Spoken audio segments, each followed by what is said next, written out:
Bonjour et bienvenue à notre conférence, les nouvelles lignes directrices pour le traitement de la leucémie lymphoïde chronique, aussi appelée la LLC.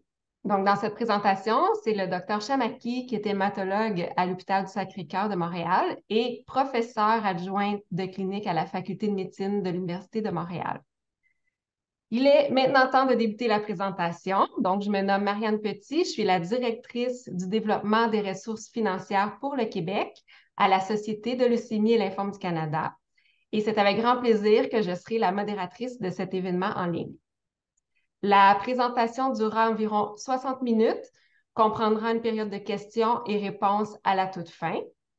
Puisque vous êtes très nombreux et en mode silencieux, nous vous invitons tout au long de la présentation à écrire vos questions dans la zone questions et réponses au bas de votre écran et nous les lirons à voix haute à la fin.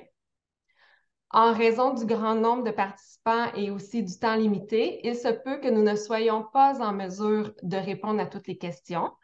Notez également que Dr. Chamaki ne peut pas répondre à des questions spécifiques sur l'état de santé d'une personne. Mais soyez assurés que si nous ne répondons pas à votre question pendant la présentation en direct, un responsable des services à la communauté vous contactera personnellement après la conférence. Je précise également que cette présentation est enregistrée et sera disponible sur notre site Internet. Prochaine diapositive. Nos responsables des services à la communauté sont là pour vous. Nous écoutons attentivement vos besoins, difficultés et préoccupations. Nous pouvons vous orienter vers des informations sur les cancers du sang et ou les traitements.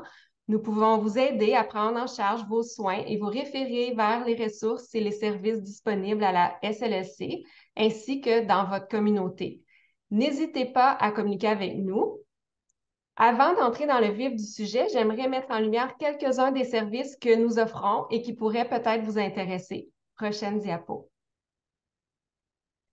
Notre site Internet, cancerdu-sang.ca, donc cancer avec un S, du sang.ca, a été conçu en pensant à vous pour assurer une navigation facile et personnalisée, quelle que soit votre situation actuelle. N'hésitez pas à aller y jeter un coup d'œil.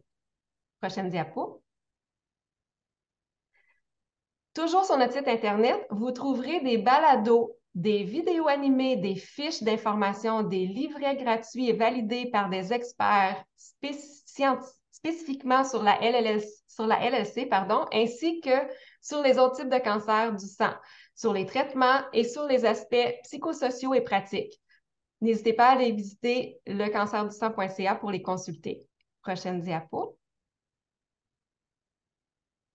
Une autre ressource qui peut également vous aider à naviguer l'expérience du cancer est l'application Santé SLLC. C'est une ressource gratuite qui est disponible en français et en anglais. L'application vous aide à suivre les effets secondaires, les médicaments, l'alimentation et le journal d'hydratation. Cette application permet également d'offrir des rappels de médication et comporte un planificateur de repas nutritifs ainsi que de nombreuses recettes pour vous aider à bien vous alimenter. L'aidant peut également avoir accès à l'application. Elle peut être téléchargée gratuitement sur les appareils Apple ou Android. Prochaine diapo. Et finalement, nous avons des programmes pour vous soutenir émotionnellement. Joignez-vous à l'un de nos groupes de soutien pour créer des liens avec d'autres personnes qui vivent une situation similaire depuis le confort de votre foyer. Vous pouvez également accéder à du soutien par les pairs via notre programme de jumelage, Premier Contact. Visitez notre site Internet ou communiquez directement avec nous pour plus de détails. Prochaine diapo. Il est maintenant temps de vous présenter notre conférencière, Dr. Inès Chamaki. Dr. Chamaki est une hématologue à l'hôpital du Sacré-Cœur de Montréal et professeure adjointe de clinique à la faculté de médecine de l'Université de Montréal. Merci d'être avec nous aujourd'hui, Dr. Chamaki. À vous la parole. Merci beaucoup de m'avoir invitée et merci beaucoup à la Société de leucémie lymphome du Canada de m'avoir fourni tout le matériel didactique pour parler aujourd'hui d'un sujet que j'affectionne particulièrement, la leucémie lymphoïde chronique. Donc, on va un peu survoler, essayer de voir ce que c'est la leucémie lymphoïde chronique.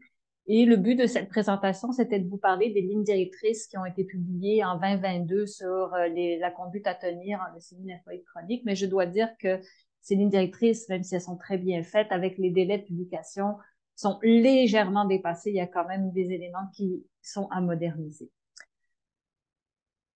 Donc, on va revenir à la base pour parler tous un peu la même langue. On va parler des cancers du sang parce que leucémie vient du grec qui veut dire leukos et M qui veut dire sang, c'est-à-dire le sang blanc parce qu'à l'époque, ils avaient remarqué que certains patients qui développaient beaucoup de fatigue, des bleus facilement, quand on prélevait leur sang, on voyait qu'il y avait une grosse couche de blanc.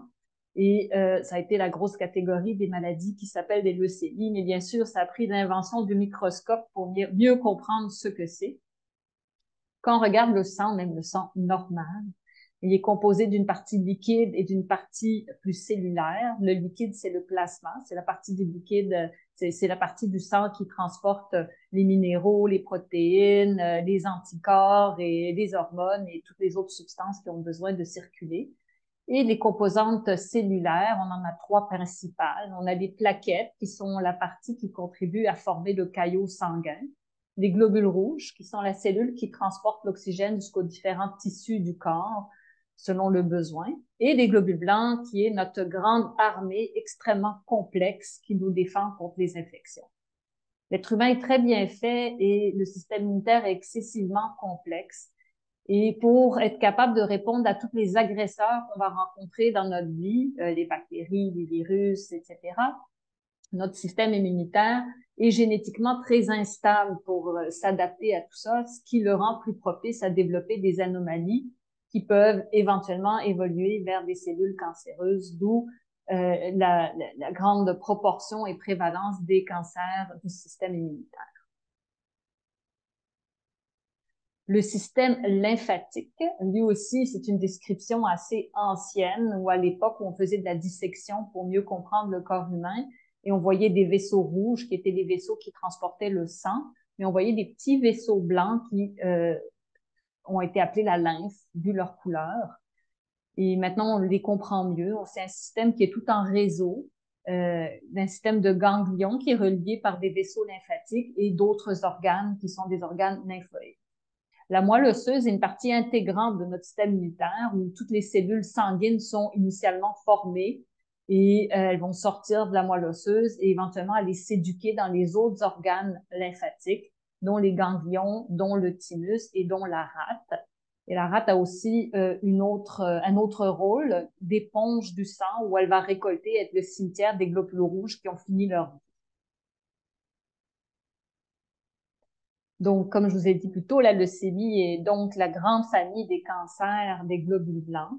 Il y a plusieurs leucémies qui sont décrites et là, on va être un petit peu généraliste parce qu'on n'aura jamais le temps de rentrer dans tous les détails, mais souvent, on les divise en deux catégories lymphoïdes, donc issues du système plus lymphatique, ou myéloïdes, qui sont les cellules de la moelle osseuse plus, qui peuvent être chroniques ou aiguës. On s'entend qu'une leucémie aiguë est plus rapide d'installation et doit nécessiter des traitements plus agressifs, alors que les maladies chroniques, c'est celle avec laquelle il faut apprendre à vivre. Donc, ça en fait 4 grandes catégories. La leucémie lymphoblastique aiguë, qui est la leucémie qu'on retrouve le plus souvent chez les enfants. La leucémie myéloïde aiguë, qui est une maladie qu'on retrouve plus chez l'adulte et qui est beaucoup plus sévère. La leucémie myéloïde chronique, qui est une maladie extrêmement spécifique, dont on ne parlera pas aujourd'hui. Et enfin, la leucémie lymphoïde chronique, ce dont on va discuter aujourd'hui. Donc, qu'est-ce que c'est la leucémie lymphoïde chronique? C'est, comme dit plus haut, un cancer du sang et de la moelle osseuse qui cible les cellules lymphoïdes et plus spécifiquement les lymphocytes B. Ça va apparaître suite à une mutation d'un lymphocyte qui était originellement normal. Et les lymphocytes sont des cellules qui circulent dans notre sang et servent à l'immunité que j'appelle plus intelligente, où ils vont s'adapter à nos agresseurs. C'est pas notre première ligne, c'est pas nos soldats du front. Et une fois qu'ils vont avoir accumulé assez de mutations, ils vont se mettre à se multiplier de façon incontrôlée dans la moelle osseuse et apparaître dans le sang. Et elles vont occuper de la place aussi au niveau de la moelle osseuse, ce qui va nuire aux cellules normales qui ne pourront pas être produites normalement et causer les symptômes qu'on va retrouver dans la leucémie lymphoïde chronique. Et ces lymphocytes qui se multiplient sont moins compétents que leurs parents normaux et ne produisent pas les bons anticorps et ne nous défendent pas bien contre les infections. Souvent, cette maladie a une évolution qu'on appelle très indolente, donc d'installation assez tranquille et les symptômes peuvent être assez subtils. Mais des fois, certaines personnes vont avoir une mode de présentation qui est beaucoup plus rapide avec des anémies sévères soit de la fièvre ou d'autres problèmes. Il y a un parent de la leucémie lymphoïde chronique qui s'appelle le lymphome à petit lymphocyte B, qui est la même maladie, mais qui se présente surtout sous forme de masse ganglionnaire et non sous forme de cellules qui circulent dans le sang. Elle se traite en général de la même manière.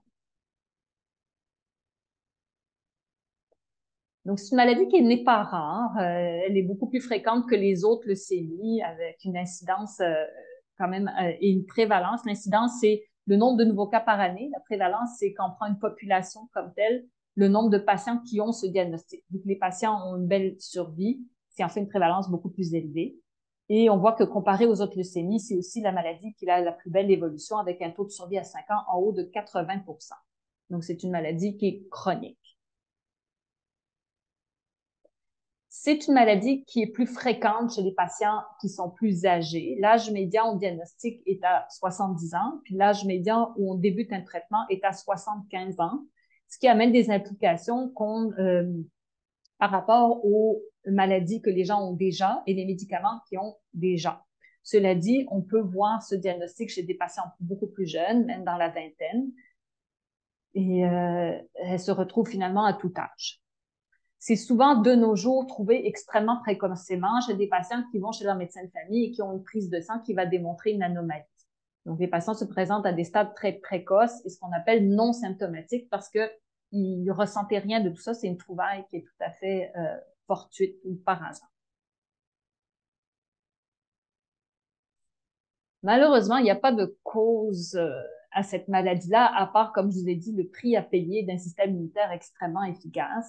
Mais on sait qu'il y a des cas rapportés dans des familles. On va retrouver plusieurs cas de leucémie lymphoïde chronique, probablement reliés à des gènes sous-jacents qui les rendent plus à risque.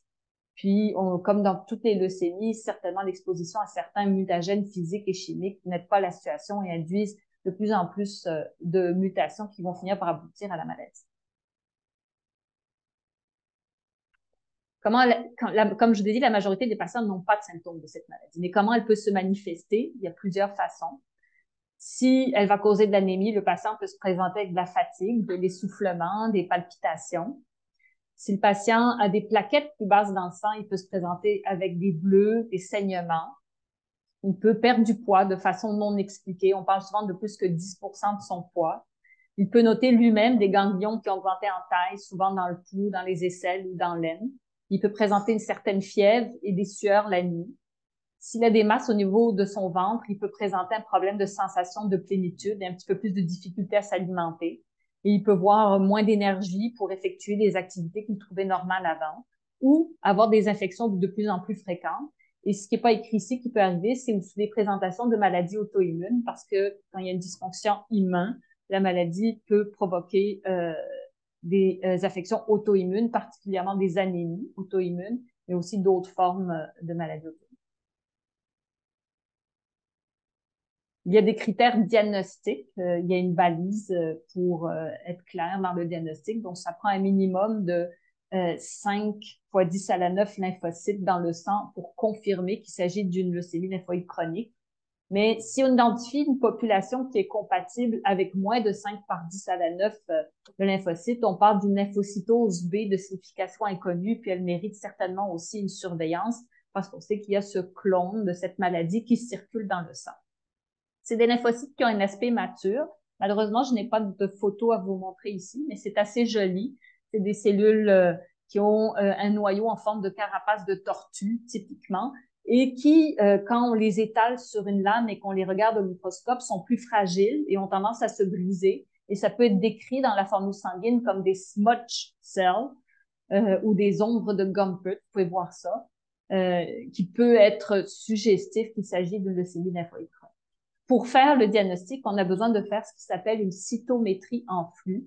C'est un test de laboratoire où on va analyser les marqueurs de surface de ces cellules pour les identifier. Puis ils ont comme un pédigré particulier qui est l'expression du CD19, du CD20, du CD23 et du CD5 qui va en faire le diagnostic. Cela dit, des fois, les leucémies lymphoïdes chroniques peuvent présenter aussi des atypies à ce niveau-là, mais être quand même un diagnostic de LLC.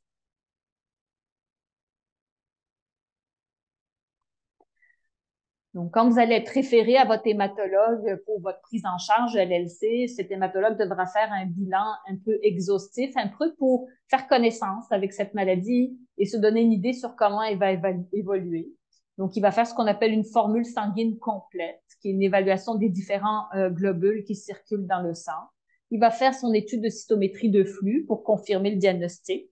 On va mesurer dans le sang une enzyme qui s'appelle le LDH et qui est corrélée au degré de prolifération. Donc, plus le LDH est élevé, plus on peut penser que la maladie est active. On va mesurer la bêta-2 microglobuline, qui est une protéine qui est circulante dans le sang, pour lequel on sait que plus elle est élevée, plus c'est associé à une maladie qui va évoluer plus rapidement. On va faire un scan du cou, du thorax et du ventre afin de voir si cette maladie est associée avec des ganglions ou une rate. Et on va demander un test en génétique qui s'appelle un FISH pour rechercher les mutations fréquentes qu'on connaît en LLC et les mutations qui sont associées à une idée du pronostic de la maladie. Parce qu'en fait, on veut savoir qui va bien évoluer, qui va moins bien évoluer, qui va nécessiter un traitement et quel type de traitement. Et on va faire un séquençage de l'ADN de cette cellule-là, pas de vos cellules normales, pour voir si l'anticorps qui devrait être produit par cette cellule a eu le temps d'avoir des mutations d'accumuler. Et pour une des rares fois, on va dire que plus cet ADN est muté, eh bien, meilleur est le pronostic parce que ça démontre que c'est une cellule qui est devenue cancéreuse tardivement dans son évolution et pas précocement. Donc, on va retenir qu'on va faire ce qu'on appelle le séquençage de la chaîne lourde des immunoglobulines. Et si elle est mutée, c'est un signe de bon pronostic. Et des fois, on va analyser toutes les gènes de ces cellules-là. Pas toujours parce que c'est un test qui est fastidieux, mais chez les plus jeunes patients, chez qui on veut savoir un petit peu à quel genre de maladie on a affaire, on va analyser tous les chromosomes de la cellule leucémique, bien sûr, et pas vos chromosomes des cellules normales. Tout ça va nous permettre de pouvoir émettre un stade pour la maladie. Et ceci va nous aider aussi à savoir quel patient a besoin d'être traité. Donc, qu'est-ce qui va nous permettre d'émettre le stade?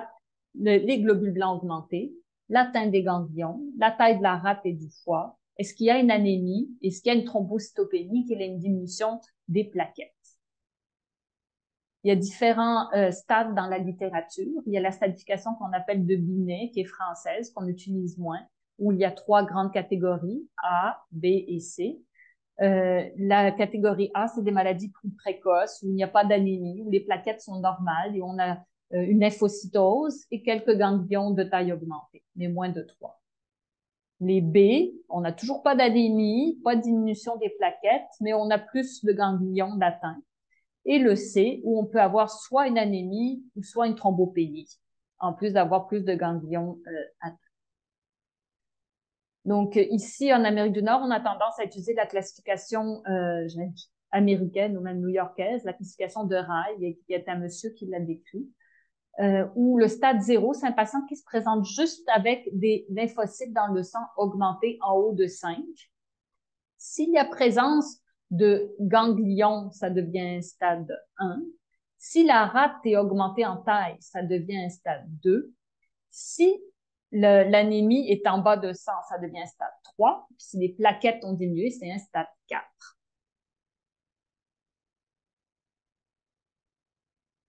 Et il y a certains éléments qui sont des facteurs qui vont nous aider à déterminer quel patient va mieux évoluer ou plus mal évoluer.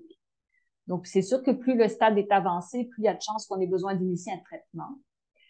Un des pires éléments pronostiques est la présence d'une mutation du 17P ou du gène TP53 qui sont quand même un peu corrélés, qu'on va rechercher au niveau de la biologie moléculaire et de la cytogénétique. Tout à l'heure, je vous ai expliqué qu'on va analyser la chaîne lourde des immunoglobulines et plus elle est limitée, meilleur c'est pronostic. et on va observer combien vite les globules blancs augmentent dans le sang. S'ils augmentent ils vont doubler plus rapidement que 6 mois. Ceci présage de maladies plus agressives. Il y a une classification qui nous permet d'évaluer quel patient a besoin d'être suivi de façon plus près et lequel aura besoin d'un traitement le plus rapidement. Ça s'appelle le CLL-IPI. Donc, si on a un gène TP53 muté, ça nous donne 4 points. Si on a une chaîne lourde des immunoglobulines qui n'est pas mutée, on a 2 points. Si la bêta-2 microglobuline est élevée, on a 2 points. Si on a un stade 3 ou 4 de RAI, on a 1 point. Puis si on a plus de 65 ans, on a 1 point. Donc, on cumule tous ces points et ça nous permet de voir quel patient va mieux ou plus mal évoluer. Donc, si un patient a 0 ou 1 point, il est très peu probable qu'on ait besoin de le traiter à court terme et il est tout à fait adéquat de le voir une fois par 6 mois ou même aux années et évaluer sa forme de santé. Si le patient a 2 à 3 points, il y a quand même un certain risque d'initier un traitement, donc il est suggéré de voir le patient aux 4 à 6 mois.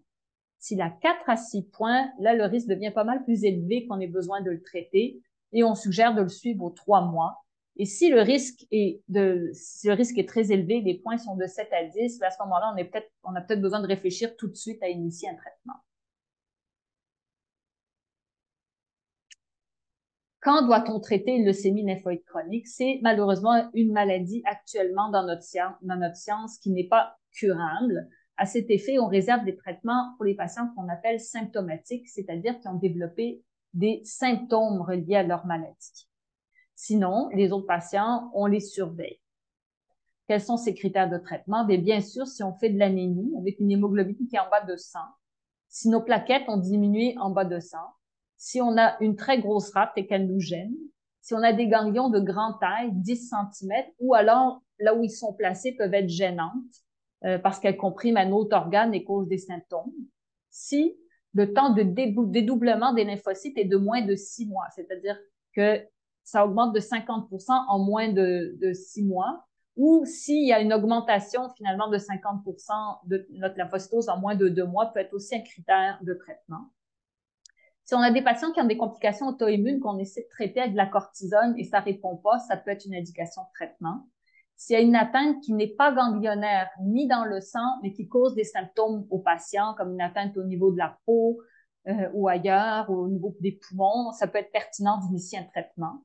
Si un patient perd plus de 10% de son poids sans raison en moins de 6 mois, c'est une indication d'initier un traitement. L'asthénie, c'est la fatigue avec une diminution de notre statut de performance. C'est le plus difficile à évaluer parce que la fatigue, c'est la maladie du siècle. Mais si quelqu'un a dû modifier largement ses activités et ne peut plus travailler parce qu'il est trop fatigué, on peut essayer d'initier un traitement, voir si ça va améliorer la fatigue. Et enfin, un tableau de température inexpliquée persistant ou des sueurs nocturnes importantes pendant plus d'1 mois. Mais quand je parle de sueurs nocturnes, c'est au point de devoir changer sa jaquette et ses draps. Ça peut être une raison d'initier un traitement. Donc, finalement, votre docteur va avoir une meilleure idée de votre maladie avec les critères génétiques et moléculaires. Il va voir l'évolution de votre prise de sang à travers le temps. Il va voir votre âge, votre état de santé, vos médicaments, toute l'histoire médicale et il va pouvoir à ce moment-là évaluer c'est quoi le meilleur plan de traitement pour vous. Les objectifs dans le traitement de la leucémie lymphoïde chronique, malheureusement, ce n'est pas encore de guérir ou qu'on n'a pas les outils pour le faire, c'est de ralentir la prolifération des cellules leucémiques et de leur induire une mort programmée et fournir aux patients des périodes de rémission sans symptômes et bien sûr d'augmenter la survie et de gérer toutes les complications qui pourraient survenir de la leucémie lymphoïde chronique comme des infections. Donc, c'est quoi les options? Bien, comme je vous ai dit, les patients qui n'ont pas de symptômes et qui n'ont pas de critères de traitement, notre approche est de surveiller ce patient avec des visites qui peuvent aller de 3, 4, 6 mois et même aux années pour les maladies les plus tranquilles. Puis des fois, on n'aura pas le choix de traiter, puis on va explorer nos différentes options pharmacologiques ou de chimiothérapie ou d'immunothérapie. les traitements ciblés, les anticorps, extrêmement rarement des greffes de cellules souches. Et enfin, c'est une option qui est toujours disponible de participer à un essai clinique afin de faire progresser toutes nos connaissances sur la leucémie lymphoïde chronique. Donc, un survol rapide des différents médicaments qui sont disponibles de nos jours pour la leucémie lymphoïde chronique. Et je dois vous dire, dans les derniers 15 ans, il y a eu une explosion dans ce champ. L'acalabrutinib, appelé aussi Calquence, le zanubrutinib de Brukinsa, qui est le dernier arrivé, l'ibrutinib, l'Imbruvica, et les trois font partie de la famille des Bruton kinase inhibiteurs. L'idéalisib, beaucoup moins utilisé. Je me souviens pas la dernière fois que je l'ai utilisé, mais c'est un médicament qui a quand même son lot d'effets secondaires. Le venetoclax, qui est inhibiteur du BCL2. Des anticorps monoclonaux. On a le rituximab. Le Rituxan est en un exemple, mais c'est un médicament qui est maintenant générique et il y en a d'autres de disponibles. Et l'obinutuzumab, qui est un autre anticorps monoclonal qui peut être disponible dans cette maladie, qu'on appelle aussi Gazyva. Il y a des agents de chimiothérapie qui peuvent être utilisés, mais qui sont certainement de moins en moins. Le chlorambucil a longtemps utilisé. Ça s'appelle le Lequeran, c'est des pilules. La cladribine, très rarement utilisée. La cyclophosphamide, cytoxan, qui fait partie de différents régimes de chimiothérapie qui peut être utile. La fludarabine, qui est un agent de chimiothérapie pour lequel les cellules de la LLC sont particulièrement sensibles. Et le pentostatin, qui est pratiquement pas disponible. Et on les utilise en combinaison, une chimiothérapie de type FCR qui inclut la fludarabine, la cyclophosphamide et le rituximab, ou BR qui est la bendamustine et rituximab. Donc, revenons à l'objectif de cette présentation qui était la présentation des lignes directrices. Là, des fois, ça peut être un petit peu coriace le texte, mais je vais essayer de le rendre plus digérable. Donc, ça a été publié en 2022, puis ça a été une mise à jour de celles qui ont été publiées en 2018 et malheureusement vont certainement nécessiter une mise à jour dans les 2 prochaines années. Donc, les auteurs, qui sont des auteurs canadiens réputés dans le domaine, ont révisé différentes études qui ont été publiées entre 2017 et 2022 pour émettre leurs différentes recommandations. Et ils ont décidé de séparer les différentes recommandations d'abord pour les patients qui ont soit une mutation du gène 17P ou du TP53, c'est un peu la même famille, ou soit selon le statut mutationnel des chaînes lourdes des immunoglobulines. Et c'est toutes des tests qui sont disponibles pour le clinicien afin de prendre des bonnes décisions.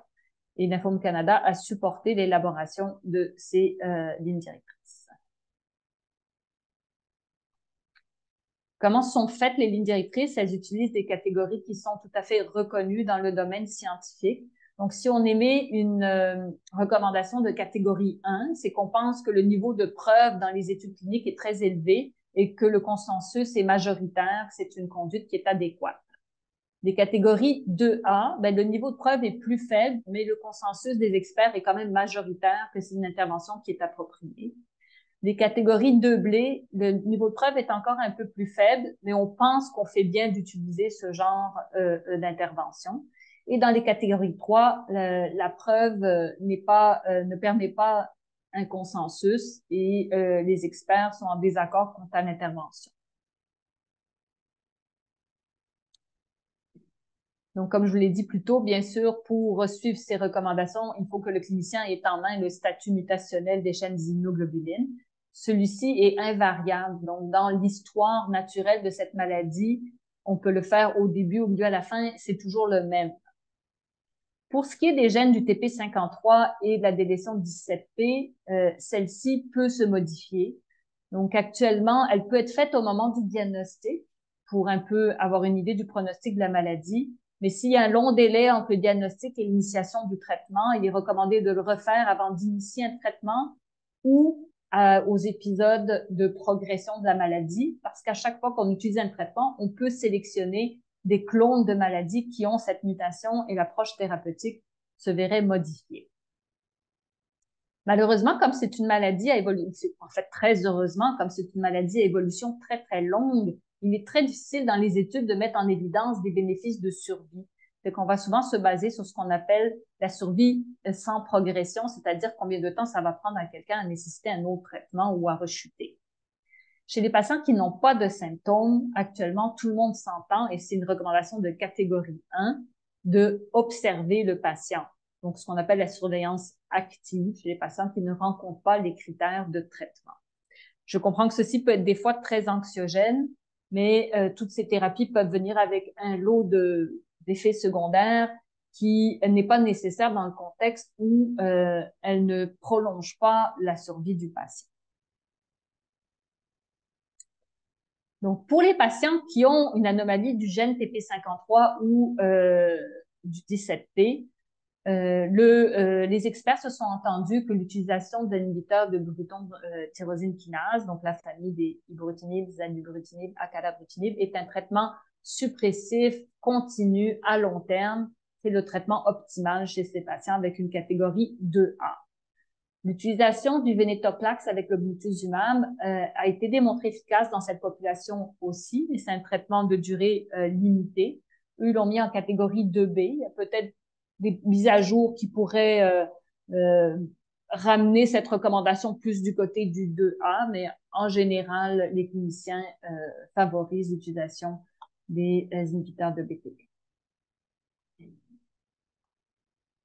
Donc, les inhibiteurs de BTK ont la meilleure durée de rémission qui a été documentée jusque-là dans les études chez ce sous-groupe de population à plus mauvais pronostic. Et l'acalabrutinib, à ce moment-là, a démontré peut-être le meilleur profil d'effets secondaires et c'est celui qui serait à favoriser. C'est un traitement jusqu'à progression, donc de durée indéterminée, et il est remboursé pour le traitement de cette maladie. La combinaison du venetoclax et obinutuzumab est certainement meilleure que l'utilisation d'une chimiothérapie chez ces patients-là, mais il n'y a pas de comparaison directe avec l'utilisation des inhibiteurs de BTK et c'est un traitement d'une durée limitée uniquement de 12 mois. Et on pense avec des comparaisons qui sont pas directes que peut-être les BTK inhibiteurs ont un contrôle de la maladie qui est plus long. Ce traitement est aussi remboursé. Chez les patients qui ont un statut mutationnel des immunoglobulines qui est muté, c'est-à-dire des patients à meilleur pronostic et qui sont capables d'avoir des traitements beaucoup plus agressifs, au moment de la publication de ces données, on recommandait avec un niveau de catégorie 1, donc extrêmement élevé, d'offrir une combinaison de chimio-immunothérapie qui s'appelle le FCR, qui est un traitement de 6 mois, 6 cycles, et qui confère aux patients des taux de rémission élevés. Je vais juste mettre un bémol qu'il y a quand même des données depuis qui ont été publiées qui démontrent que peut-être les alternatives qui ne sont pas de la chimiothérapie sont des meilleures avenues, mais ceci est encore un sujet de débat, mais il doit certainement être discuté avec votre médecin traitant. L'utilisation des inhibiteurs de BTK sont des traitements qui sont aussi efficaces dans cette catégorie de population. Donc, cette combinaison, cette chimiothérapie qu'on appelle le FCR, son plus gros avantage, c'est qu'il y a une proportion des patients qui vont avoir des rémissions extrêmement longues, qui ont même soulevé dans la littérature la possibilité qu'on est capable de guérir certains patients et que c'est un traitement uniquement de 6 mois. Mais c'est un traitement qui vient avec un certain prix à payer. Il induit beaucoup plus ce qu'on appelle de myélosuppression. Les patients peuvent avoir besoin de transfusion, ils peuvent faire développer des infections.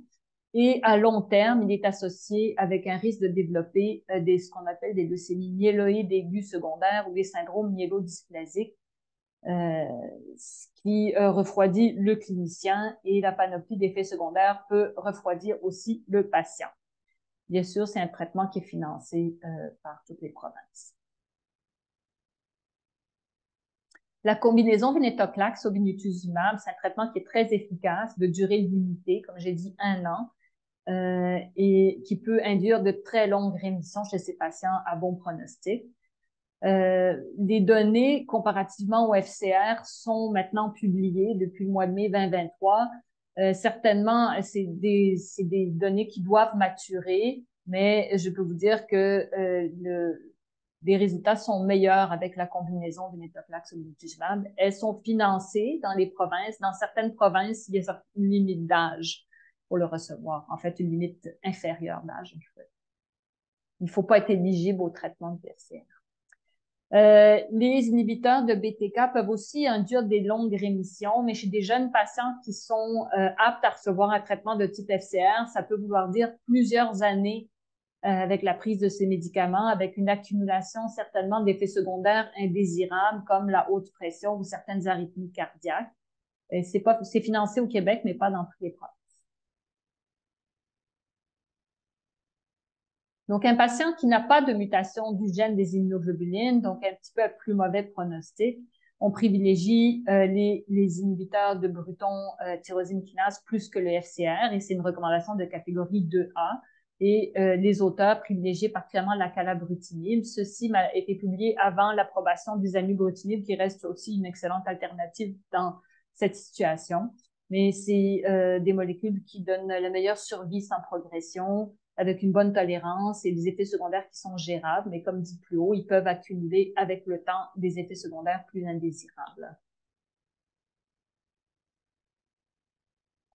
La combinaison venetoclax et obinutuzumab, ça reste un traitement qui est très efficace, qui dure juste 1 an, mais n'ont pas été comparés directement avec l'inhibiteur de Bruton tyrosine kinase et peut-être un petit peu moins donné sur des données à long terme, mais là encore avec un bémol. Et il est remboursé dans plusieurs endroits, au Québec certainement. Chez les patients qui sont plus âgés, qui ont différents problèmes de santé, peut-être plus de médicaments et qui certainement peuvent pas avoir une chimioimmunothérapie de type FCR et qui n'ont pas l'anomalie du gène TP53, à ce moment-là, les auteurs recommandent l'utilisation du venetoclax obinutuzumab avec une catégorie 1 parce que c'est un traitement qui est efficace, de durée limitée et avec des effets secondaires qui sont très gérables. L'alternative est certainement les inhibiteurs de Bruton tyrosine kinase avec aussi une catégorie 1, des traitements qui sont excessivement efficaces aussi. Et on préfère les nouveaux versus les plus anciens, compte tenu de leur profil de toxicité qui est plus intéressant, mais c'est une catégorie 2A. On a des données qui nous disent que c'est pas utile de rajouter le rituximab, particulièrement l'ibrutinib, dans cette population, mais l'ajout de l'obinutuzumab à l'acalabrutinib peut donner des meilleurs résultats et est financé au Québec.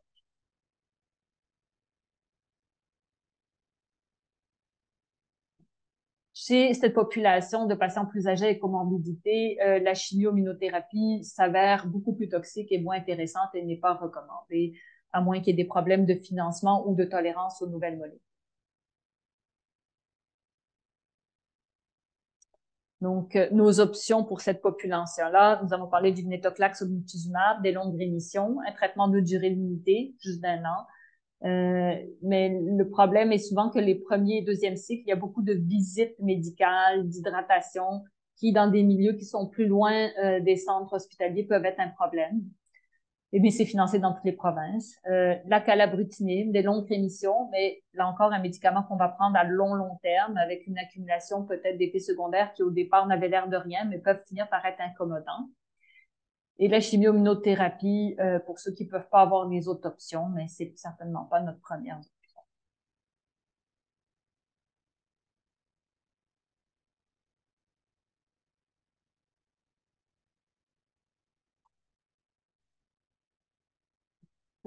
Donc, les deux premières catégories, ça revient au même, et de savoir que chez certains patients, on peut rajouter l'obinutuzumab pour un taux de réponse qui est plus élevé, mais c'est uniquement disponible au Québec, mais ça demande aux patients de venir à l'hôpital pour des traitements intraveineux, alors que l'acalabrutinib est un traitement oral. Donc, actuellement, l'algorithme qui a été publié dans ce document. Donc, si un patient est symptomatique, jamais traité et nécessite un traitement, et qu'il a une mutation du gène des immunoglobulines, mais pas d'anomalie de TP53, et qui est apte à recevoir une chimio-immunothérapie agressive, on suggère soit la chimiothérapie de type FCR, un inhibiteur de Bruton tyrosine kinase ou l'association de l'obinutuzumab venetoclax. Je dirais, dans ce cas-ci particulièrement, il est très important de discuter avec le clinicien des pour et des contre et des données cliniques. le FCR devenant peut-être de plus en plus désuet. Pour les patients qui sont inaptes à cette chimiothérapie, ben, on reste pris avec les deux autres alternatives. Les patients qui n'ont pas de mutation du gène IGHV et qui n'ont pas d'anomalie du gène TP53, c'est à peu près les mêmes alternatives, sauf que la chimiothérapie devient moins indiquée et on peut rajouter l'obinutuzumab à notre thérapie orale. Et enfin, ceux qui ont le gène du TP53, notre premier choix est un inhibiteur du bruton tyrosine kinase. Sinon, le venetoclax mutusimab peut être une bonne option aussi. Là-dessus, je rajouterais que le seul nouvel élément qui est arrivé, c'est la combinaison d'un inhibiteur de bruton tyrosine kinase avec le venetoclax, qui est un traitement aussi de durée limitée, qui est aussi très efficace, mais avec des effets secondaires un peu plus marqués, mais qui n'est pas financé encore par le régime provincial, mais certains régimes privés.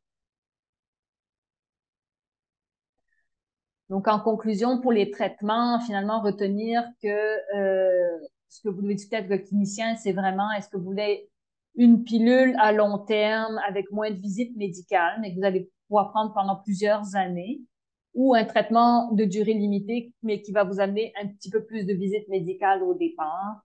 Et bien sûr, ceci sera modulé par les différentes caractéristiques de votre maladie. Une fois qu'on est sous cette thérapie, les objectifs, bien, certains patients vont atteindre une rémission complète.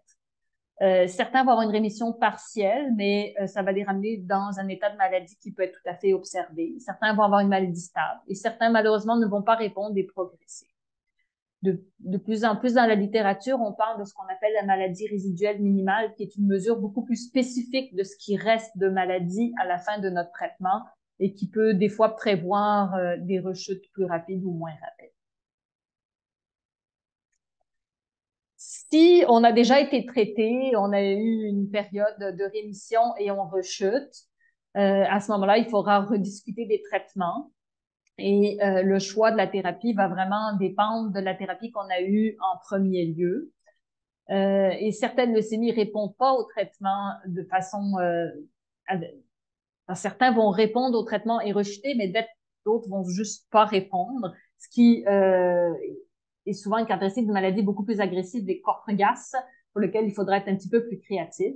Et bien sûr, il y a toujours des études cliniques, il y a des nouvelles molécules qui vont arriver aussi, et des nouvelles combinaisons. Donc, on rentrera pas spécifiquement dans les effets secondaires reliés à chacune des thérapies parce qu'on pourrait être là 3 heures, mais savoir que toutes ces thérapies ont des profils d'effets secondaires extrêmement différents. Les inhibiteurs de bruton tyrosine kinase sont associés avec des douleurs articulaires, de la diarrhée. Ils peuvent donner de la fatigue, ils peuvent donner des arythmies cardiaques, c'est pourquoi il faudra être vigilant, et de l'hypertension à long terme. Donc, il est important de contrôler sa pression avec son médecin de famille. Les chimiothérapies peuvent causer de l'anémie, une diminution des globules blancs, une susceptibilité aux infections. La majorité n'affecte pas beaucoup les cheveux, mais il peut y avoir une certaine perte de cheveux, surtout avec les chimiothérapies.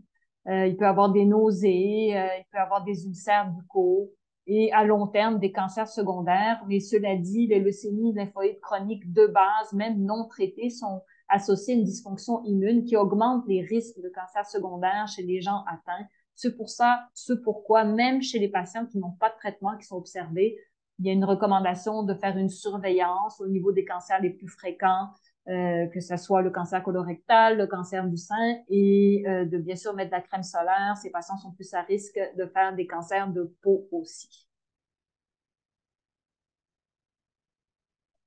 Donc, c'est important devant toute cette diversité de poser des questions à votre docteur, à votre infirmière en salle de traitement, infirmière pivot, de suivre votre maladie, d'être au courant de quels sont les paramètres qu'on surveille et de discuter des résultats avec votre docteur. Vous pouvez demander des copies de résultats ou avoir accès à votre dossier Santé Québec sur les applications et suivre vous-même vos globules. Vous présentez à vos visites de suivi, même si vous ressentez rien de votre maladie, parce que il peut y avoir des modifications au niveau de votre sang qui peuvent quand même être une raison d'initier un traitement. Et une fois que vous initiez un traitement, d'être au courant de votre plan de traitement et de surveillance. d'être à l'affût des effets à long terme. Comme je vous ai dit, il y a des médicaments qui sont associés avec une hypertension artérielle à long terme qui peuvent augmenter vos risques de maladies cardiovasculaires, les arythmies. C'est normal quand on reçoit des traitements et qu'on a un diagnostic comme ça, d'avoir plus de difficultés à se concentrer, des problèmes de mémoire, d'être moins à l'aise dans nos habitudes de vie antérieures, que ce soit le travail, le sport. Les cancers secondaires sont certainement à surveiller. La fertilité est une question à se poser chez notre population la plus jeune, surtout quand on prend des médicaments à long terme. Et bien sûr, l'impact psychologique d'avoir un diagnostic tel que la leucémie. Donc, vous aurez des suivis réguliers avec votre médecin, des prises de sang régulièrement, un suivi des effets du traitement, des effets secondaires. Soyez impliqués, posez des questions, connaissez votre plan de traitement. Donc, on a survolé beaucoup de données complexes. J'espère ne pas vous avoir mélangé, mais vous avoir un peu éclairé ou en tout cas au moins susciter votre curiosité à poser des questions à votre médecin. Puis, pour les 15 minutes qui restent, je vais être disponible à répondre à des questions.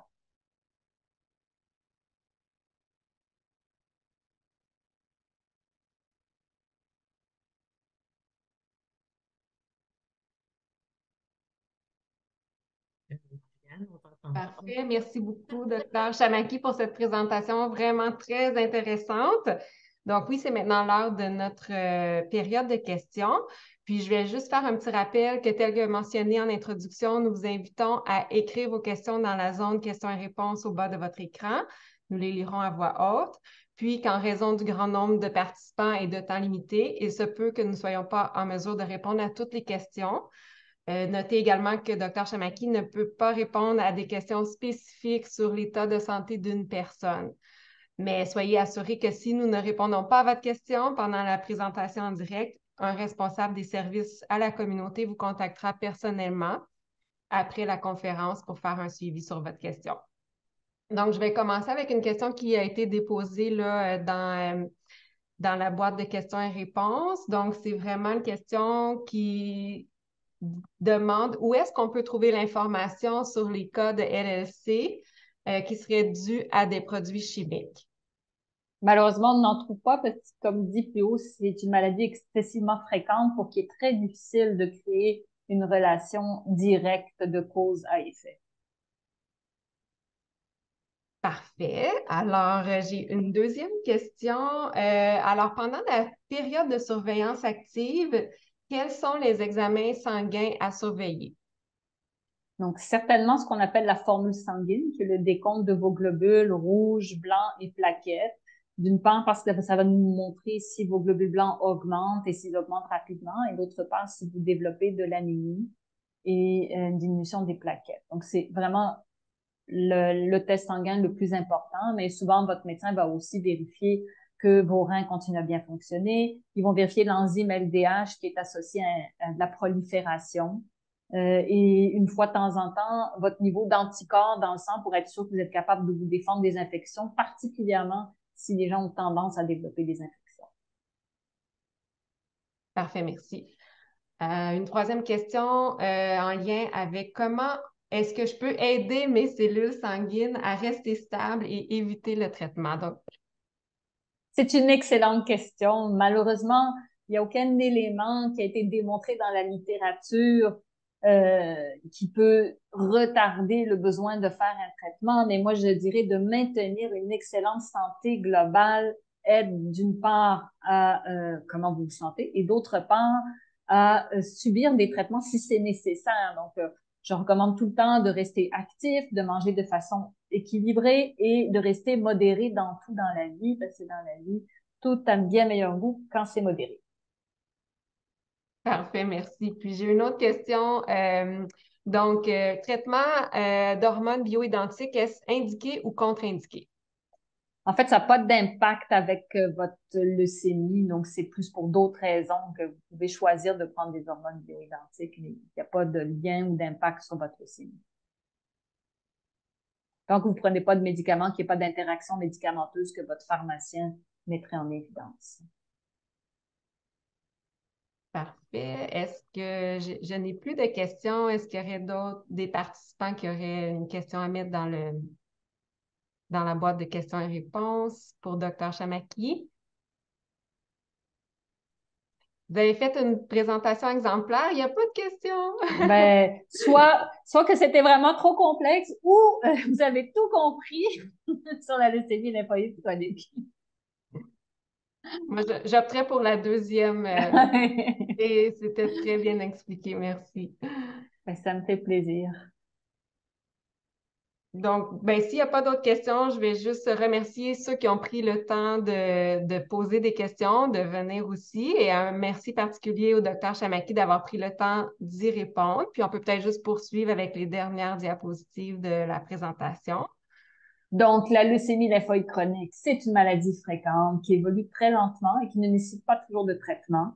Euh, Plusieurs paramètres vont nous aider, d'une part, à établir quel patient va bien évoluer et quand traiter un patient. Il y a eu beaucoup de nouveautés dans cette maladie des 15 dernières années, d'où l'importance d'avoir des lignes directrices qu'il faut qu'ils soient mises à jour. Mais ça reste malheureusement encore une maladie qui n'est pas curable. Parfait. Oups, oh, attendez. Voilà, c'est cela. Super. Alors, je laisse simplement juste la diapositive d'avant. Dans le fond, mentionner que cet événement a été rendu possible grâce au soutien de notre partenaire AbbVie. Donc, on voulait les remercier. Puis ensuite, avant de vous quitter, j'aimerais aussi vous rappeler que nous sommes là pour vous. Si vous êtes à la recherche de ressources ou de soutien, n'hésitez pas à communiquer avec nous, soit par courriel ou en composant le 1-833-222-4884. Et notez aussi qu'un court sondage vous sera envoyé après cette présentation et on vous remercie à l'avance de prendre un moment pour y répondre. Ceci nous aide à planifier les événements futurs et à s'ajuster. Donc, merci à tous et prenez soin de vous. Puis, au plaisir de vous retrouver à une prochaine présentation. Merci.